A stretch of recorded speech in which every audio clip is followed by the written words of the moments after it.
हजार किसानों से 37,26,446 मीट्रिक टन धान का उपार्जन किया तथा 6,935 करोड़ का भुगतान किया।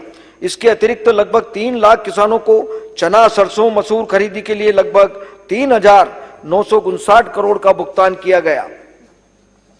किसानों की फसल का उपार्जन सुगमता से हो सके, इस उद्देश्य से एक नई योजना मुख्यमंत्री फसल उपार्जन सहायता योजना लागू करना प्रस्तावित है। इस योजना में राज्य की उपार्जन संस्थाओं जैसे नागरिक आपूर्ति निगम तथा मार्कफेड को आवश्यकता अनुसार वित्तीय सहायता दी जाएगी। इस योजना हेतु वित्तीय वर्ष 2021-22 में 2,000 करोड़ का प्रावधान प्रस्तावित है।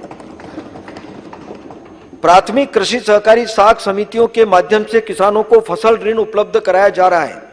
प्रदेश के लगभग 4,500 प्राथमिक कृषि साख सहकारी संस्थाओं पैक्स का कंप्यूटराइजेशन कराया जा रहा है, जिससे सदस्यों को सुगमता से आवश्यक बैंकिंग सेवाएं एवं समितियों द्वारा प्रदत्त अन्य सुविधाएं प्राप्त हो सकेगी। इससे सहकारी साख संस्थाओं की कार्यप्रणाली वाणिज्यिक बैंकिंग प्रणाली के समान सक्षम हो सकेगी। इस योजना के लिए 20 करोड़ का प्रावधान किया है।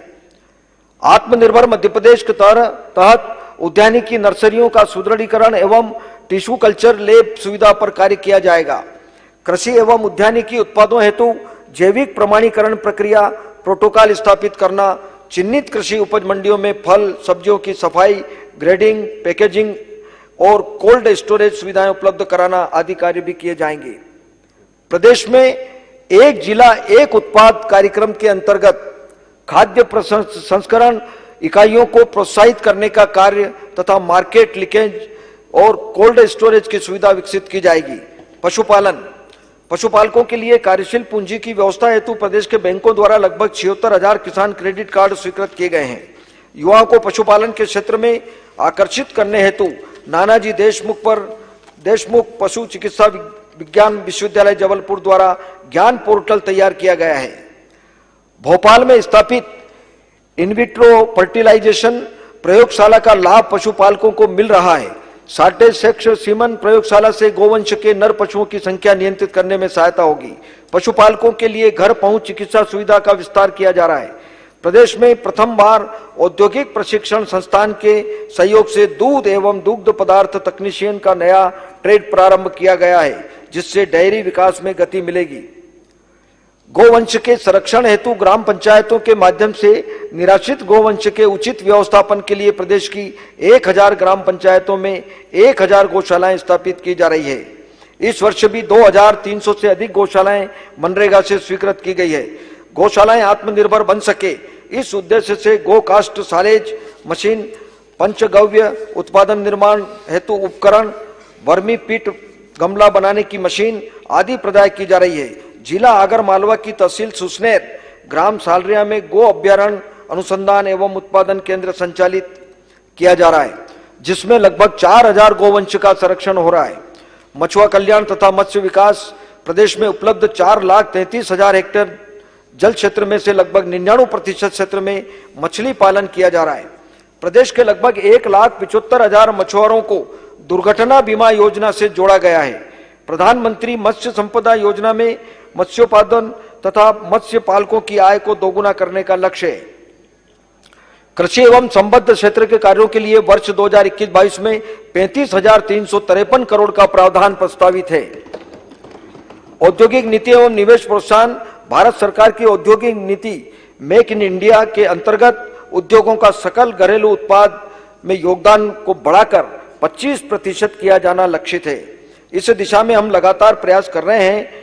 राज्य में एक और छोटे उद्योगों को प्रोत्साहन दिया जा रहा है, जिससे रोजगार निर्माण में गति मिले। दूसरी ओर बड़े उद्योगों को के प्रदेश में निवेश के लिए सकारात्मक वातावरण तैयार किया जा रहा है। सूक्ष्म लघु एवं मध्यम उद्योगों की परिभाषा को विस्तारित करते हुए क्रमशः रुपये 5 करोड़, रुपये 50 करोड़ एवं 250 करोड़ तक के टर्नओवर की इकाइयों को इस श्रेणी में लाया गया है। इन इकाइयों को आर्थिक मजबूती देने के उद्देश्य से ऑटोमेटिक ऋण, अधीनस्थ ऋण एवं मुद्रा ऋण की सुविधाएं प्रदान की गई है। उद्योग निवेश को आकर्षित करने के उद्देश्य से निवेशकों को उद्योग स्थापित करने के लिए किए गए पूंजीगत निवेश पर प्रोत्साहन राशि दी जाती है।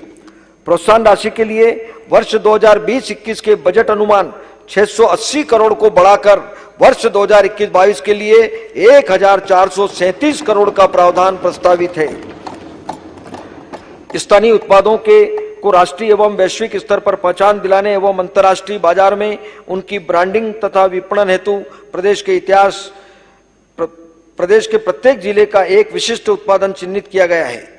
राष्ट्रीय शहरी आजीविका मिशन के अंतर्गत रोजगार के अवसरों को बढ़ाने एवं युवाओं को आत्मनिर्भर बनाने के कार्यक्रम प्रदेश के समस्त नगरीय निकायों में क्रियान्वित है।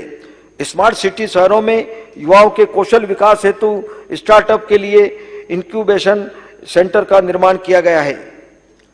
वित्तीय संस्थाओं के माध्यम से युवाओं के लिए स्वरोजगार के नए अवसर सृजित करने के उद्देश्य से एक नवीन योजना मुख्यमंत्री स्वरोजगार ब्याज परिदान योजना प्रारंभ की जाना प्रस्तावित है। वित्तीय वर्ष 2021-22 में इस हेतु 112 करोड़ का प्रावधान प्रस्तावित है। औद्योगिक क्षेत्रों में सेक्टर विशिष्ट गतिविधियों के लिए औद्योगिक